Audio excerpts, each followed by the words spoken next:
Come in. Hey, baby, what you doing in here? Oh, hey, TT. I remember you liked playing with your Easy Bake oven when you were little, and I got a donut maker. You want to come make some donuts with me? No thanks. Carbs make your skin bloat, and that would undo all my skincare. I did gua sha this morning. What? Yeah, I saw it on TikTok. Okay, well, if you're finishing up soon, do you want to come play dress up with me? I went thrifting and finally washed my stuff, and it's some pretty cool things. Thrift.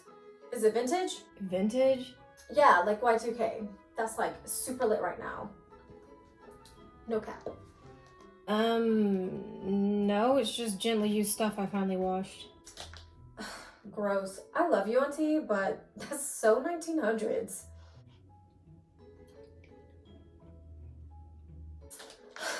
I'm in middle school now. We don't do that.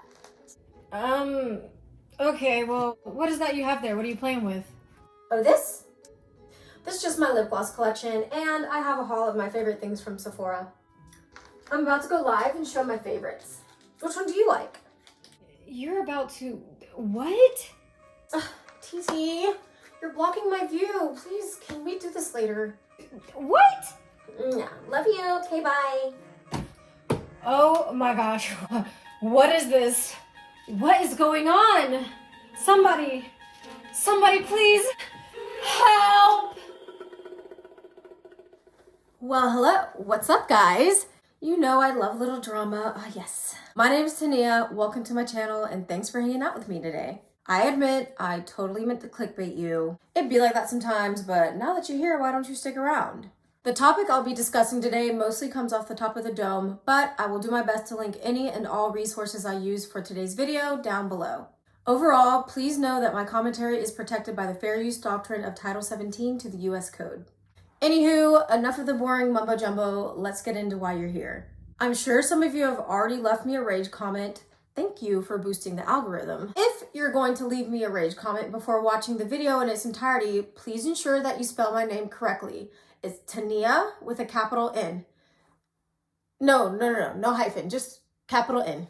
Yeah. Thanks, babes. Now, if you hear nothing else before you comment, please know this. While it is alarming to me to see younger and younger children wanting and using any products really, but especially expensive makeup and skincare products on their prepubescent cherubic skin, I know that it's more likely due to the influence of what's popular and trending on social media or what is advertised by their favorite celebrities than what they actually think they need to be beautiful, accepted, desired, wanted, included. That said, it speaks volumes on how important it is to monitor what your kids are consuming on social media in case what they consume is negatively impacting their self-perception. It's important to talk to your children about what might affect their self-esteem and confidence because you are their parent and you spend the most time with them. There's an aspect of parents seeking validation through their children, which is weird in itself and likely also has its origin in insecurity. But parents pimping their kids out for internet views is a whole nother video for a whole other day. What stake do I have in it?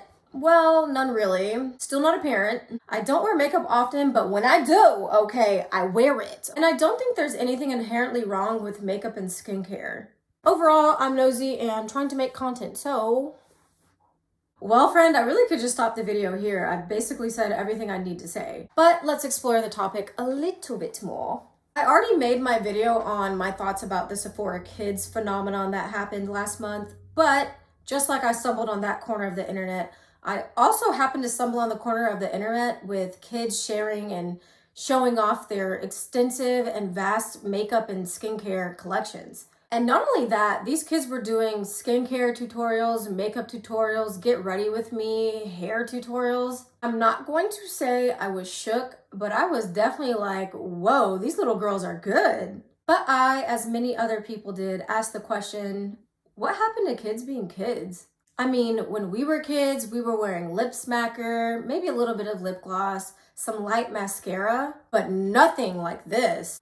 Just kidding. You guys already know I didn't ask that because it's not that deep. But I definitely did see the comments and critiques under these little girls' videos. And newsflash, Miranda, you definitely were doing your makeup in middle school. Sweetie, where do you think the phrase, "this is not a beauty school, ladies," originated? Yes, buckle up, buckaroo. This ride has so many twists and turns. I'll do my best to keep my thoughts organized, but please bear with me here. Girls these days seem to have traded their princess dresses and dolls for crop tops and designer bags. Gone are the days of hopscotch. All they want to do is dance with their friends on TikTok. Where they used to play make-believe, now they make up their faces. And they've traded their playrooms and toy chests for walk-in closets and vanities. Or at least that's what the internet wants you to think is true of all young girls. I'd argue that while many children and tween girls do have genuine interest in makeup, skincare, cosmetics, etc., a lot of what you see on your feed, especially the super young children, is more likely the result of a parent living vicariously through their child. But again, a video for another day. The fact is, we are shocked and horrified. Whatever shall we do? We are now afraid of a monster that we helped create. I mean, think about it. We're the ones who started our own haul and collection videos on YouTube. An unintended consequence, if you will. But who could have predicted this? Me. I could have predicted it. Just saying. Let's figure out how we got here.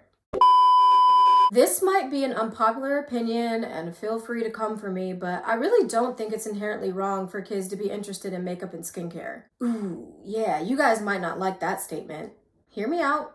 Kids are like sponges. You expose them to literally anything, and if they take interest, then of course they're going to want to participate. But this younger generation of girls are certainly not the first to take an interest in makeup and skincare.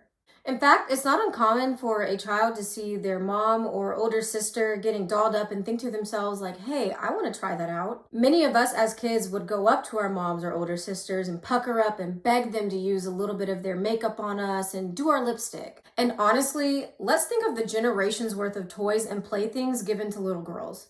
We got Barbie dolls, mannequins, bead machines, jewelry making kits, princess dresses, even those weird crusty costume makeup palettes. I remember playing online role-playing games to do makeovers or do a hair salon. Little girls literally start their lives fighting because even our toys and video games tell us to be concerned about our outward appearance. And that's ingrained in us from the day that we master motor control. So sure, influence looks a lot different for us these days than it did for our parents or even our grandparents, but the principle has endured. If we shove something in our kids' faces during their formative years, it only makes sense that they'll display continued interest throughout their adolescence. The root of this interest is what changes the nature of the conversation. Let's throw it back to my childhood to better explain. Middle school where I grew up was 6th to 8th grade, and that covered an age range of about 10 to 14 years old. I started at the ripe age of 10, and I had sisters in both middle and high school at the time. I remember plenty of girls in my grade experimenting with wearing makeup to school. And this was as early as 6th grade. They would take out their powders and foundations to freshen up in between class changes. We had our sweet pea and warm vanilla sugar body mist from Bath & Body Works that we'd spray after running a mile at 10 a.m. And you could not tell us we were not cute with our little raccoon eye makeup and hard candy lip glosses. Oh, and let's not forget the speed stick era. Oof. YouTube was still relatively new at that time, and in fact, it debuted only 3 years prior. Video uploads were starting to gain popularity and wide exposure on the national news. Lifestyle and makeup bloggers were mostly still existent in blog format. However, there were some ladies who were beginning to share their makeup tutorials and collections. Oh, and YouTube had not yet considered parental controls, and you could direct message people. What a walk down memory lane. Listen, we were in the gosh darn trenches, y'all. These maybe weren't the Stone Ages, but certainly the medieval ages. When you consider just how much is available online now for hair, makeup, skin tutorials compared to then. I've seen plenty of satirical videos floating around the internet about what makeup used to look like in the thousands, and unfortunately, they are painfully accurate. We couldn't just hop online and search a tutorial, nay. Trends were typically regional, and we would see what is hot or not streaming on channels like MTV, VH1, and BET, or in magazines like 17 and Teen Vogue. When I was younger, one of my favorite things to do was flip through my older sister's 17 magazines. I'd devour the pages to check out what was trendy and in style, and recreate the fashion, hair, and makeup tutorials with what I had on hand. My mom wasn't too big on makeup for my sisters and I, partially for the cost and partially because she thought it would ruin our skin. She said we could spend whatever money we made from odd jobs on makeup, but she was not going to spend her money on anything of the likes for us. When it came to skincare, I really only knew about products that my family used. So I had stuff like Astringent, Noxzema, Clean and Clear, Neutrogena, and St. Ives.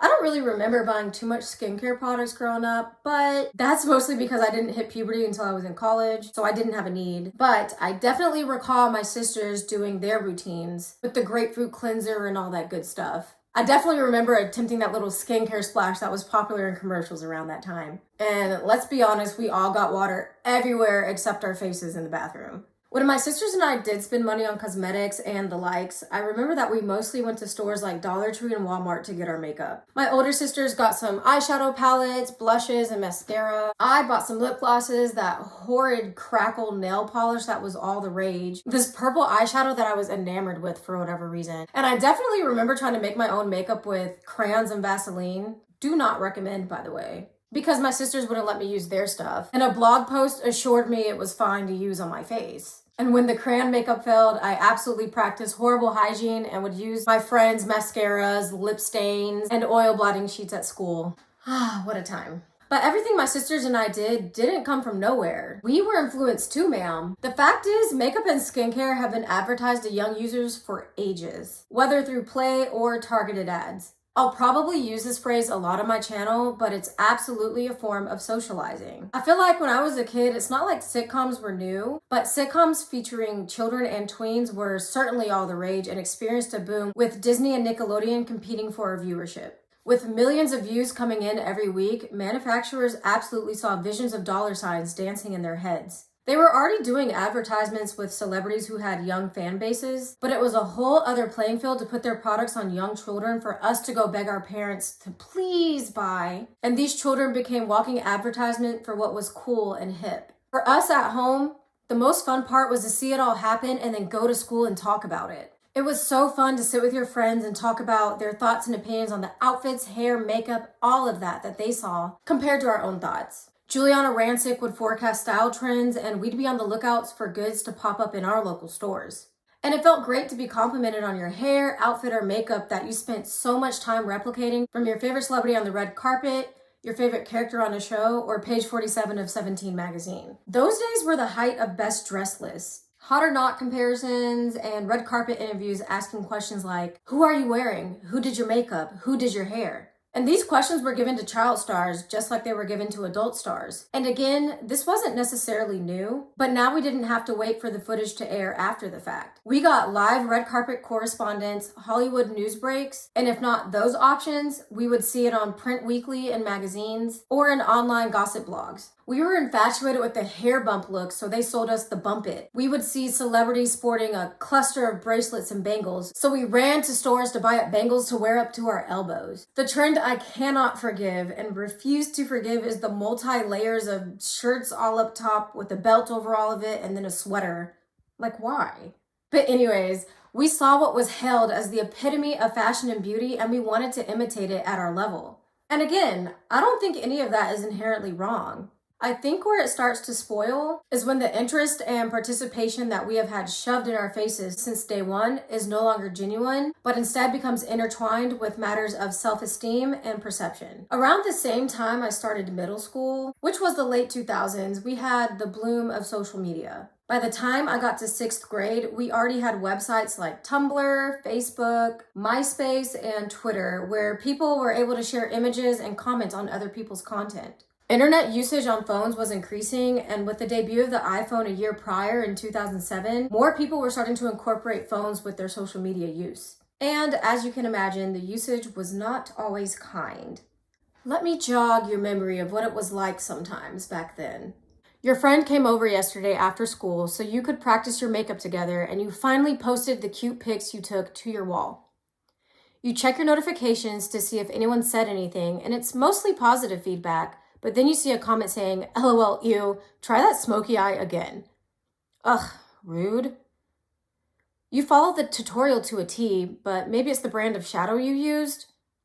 Anyways, it's Friday night and you're stuck inside because your parents weren't too sure about letting you ride around with your friends to the movies. You hop online and see that your friends posted a group mirror selfie from the theater bathroom with the caption, only losers don't hang out with friends, XD, best night ever.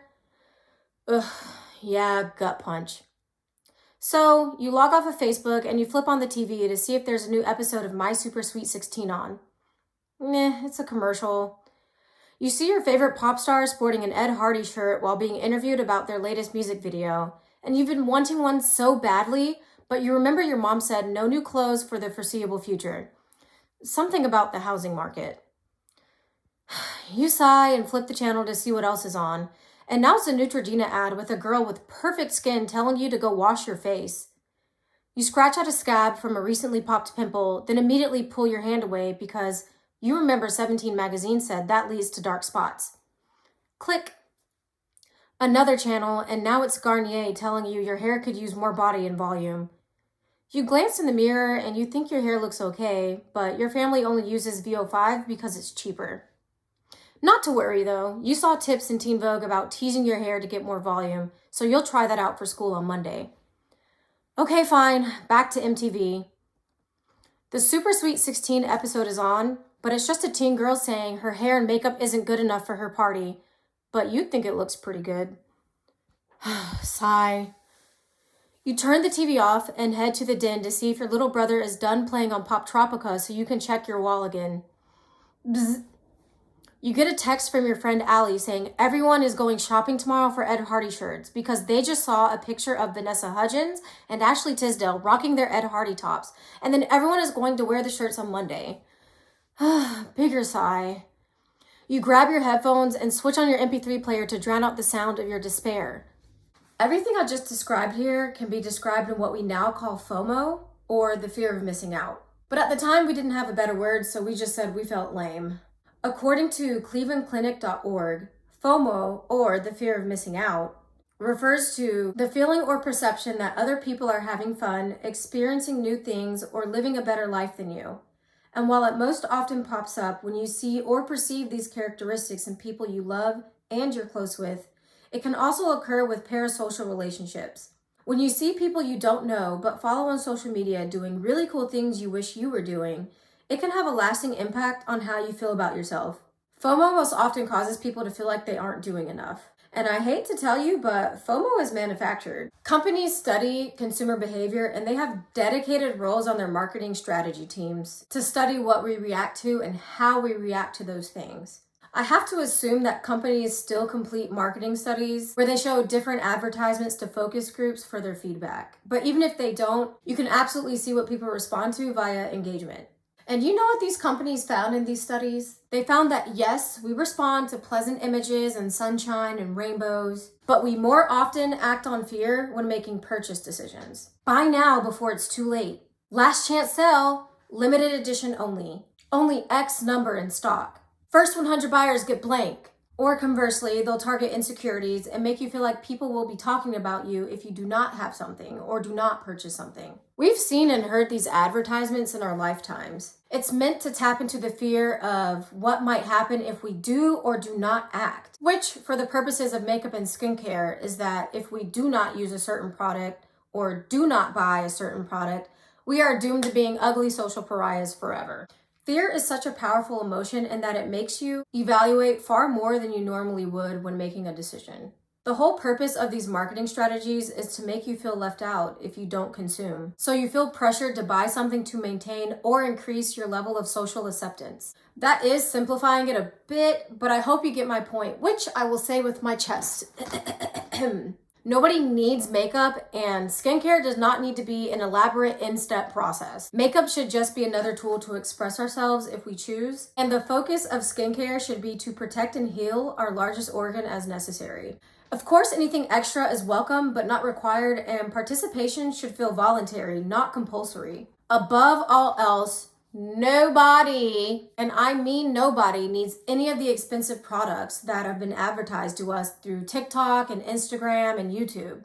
And I mean it, nary a person. These companies studied our behavior and what we react to and found that we react most to fear. They did some pretty strategic marketing to make all of us believe that we need 10 different products to complete our makeup looks correctly, even though makeup is supposed to have no rules. But yeah, we need to do our makeup a certain way or else. And oh yeah, we need another 10 products to take all that makeup off the correct way or else. The even bigger scam is that they intentionally sell us these low-end products with ingredients that are harsher and less safe for our skin, just so they can upsell us on the better, specially formulated products. But again, we have to remember that these better products are lab tested, specially sourced, scientifically formulated, and dermatologist approved clean products. And remember, because they did all that work, even though these people were going to be on their payroll regardless, we have to pay a premium for those products because these products are just for us. Oh, and moreover, we need to use these better products daily because they are less harsh and better for our skin, or else. Not to mention that these products cost a fraction as much to make as they sell it to us for. And the even bigger scam is that these companies sell you the drugstore brands and then sell you a very similar formulation in a different label and better packaging and call it a luxury brand. And remember, luxury is more desirable, so invest in yourself, or else. No. The biggest scam of all is that right under our noses, they've managed to convince us all that these products are for our own benefit. They're for our well-being and not their profit. We need these products or else. And then they take all of this scammery and package it in cute little aesthetically pleasing boxes, and we keep buying these aesthetically branded vestibules. Yeah, this is what I like to call the or else corollary to the principle of the fear of missing out. The or else is the unspoken fear tactic that these marketing strategies are operating off of to get us to purchase their products. Sometimes it is outright spoken, but this is what advertisements get us to be afraid of. We don't want to be social outcasts, but we will be social outcasts if we don't buy these products. Therefore, we need to buy the products or else we'll be cast from society. The or else is our fate if we do not, in fact, keep up with the Joneses, and if we do miss out. It's a thinking trap to make you believe that you won't be good enough without a product. So you're going to spend this money to become the better or best version of yourself. And mind you, it's kind of built into society that nothing you do will ever help you achieve being that better version of yourself, and therefore you're going to keep spending money to keep trying to be better. Yeah, it's also a whole nother video to talk about how consumerism has been disguised as wellness. But anyways, this is only the cusp of just how far astray we have been led, that now it's common to see young kids wearing elaborate makeup and performing skincare routines on the never-ending scroll of social media. It's being messaged daily to younger crowds through our own likes, shares, and comments, through our stitches and reactions that makeup and skincare is real hot girl stuff. And therefore not participating means they're categorized as not. We get to observe this trickle-down effect in Gen Alpha as they share their lives online or their lives are shared online. I will say it again once more for the record, that I don't think either makeup or skincare is bad for anybody. Rather, I think nobody needs these expensive products, children or adult, and that everybody can benefit from starting small and keeping it simple. I'll remind you that what you see on the internet does not reflect every single experience. What you see is an amalgamation of the content you have demonstrated will keep you engaged, and your engagement equals someone's payment. When it comes to the massive collections of these children and tweens, what we are seeing is more likely a parent trying to flex than a kid's expression of self. Yes, these are the extremes, but I do acknowledge that the extremes still have an impact. And with that said, I therefore don't have a problem with people expressing concern on these videos as they circulate through the internet. It's always a possibility that the kids we see in these videos are in fact dealing with negative sense of self. It's possible that their self-esteem and perception are intertwined with the reactions they get on social media and how they participate in these trends. And I do think that comments condemning the behavior can help bring awareness to the issue. But I do think what helps bring more awareness is us being self-aware of what we like, share, post, comment, react, stitch, etc. on our own social media feeds. I think we ought to check ourselves and see how our own behaviors possibly feed into this cycle. The cycle is impactful on consumers of all ages, and we know the possible harmful consequences of engaging with this sort of content. And while as an adult we have more tools to navigate and discern, it might not be the case for these young people on the internet. Whether a child or an adult, my best hope is that if you feel like it's compulsory to participate in these trends and cycles to be accepted, that you have a voice of reason in your life to tell you you already have enough and you already are enough. And if you don't, please let me do the honor. You don't need to spend exorbitant amounts of money to do your makeup or have a skincare routine. It's okay to have multiple products, but there is no need for an extensive collection of cosmetics. And you don't need any luxury brands. If you're a parent of a child interested in those things, do your due diligence to make sure they get what is age appropriate. Also, take care to remind them that materials don't make a person. No matter your age, you aren't missing out on anything, and you're saving money that you can put toward experiences. You are beautiful whether you choose to do makeup or not, and your makeup looks good whether drugstore or luxury brands were used. You can address your skincare needs without a 10-step routine. Consistency will always matter more than intensity or expense. You are enough.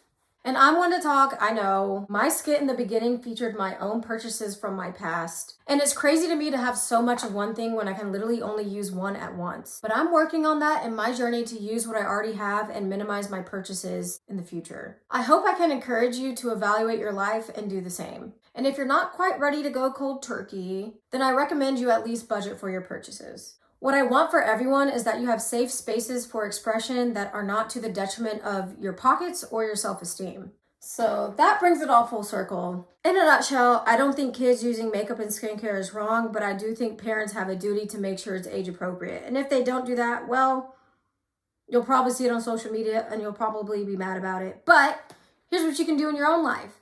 Consider what you actually need versus what you want, and consider the motivations behind what you want. It's true that you might be able to afford it, so why not participate? But I encourage you to look at the reasons behind it. However you feel about it, when you scroll across these videos and these images of children using these vast makeup and skincare collections, I offer to you to approach it with kindness and the understanding that they may not have the best example for what a positive sense of self might be in their lives. You have a choice, so do with that what you will. Anyways, that is all I have for today's video, and thanks for hanging out with me, friend. My brain is fried, and it's about time for me to go make some money. So, until next time, bye.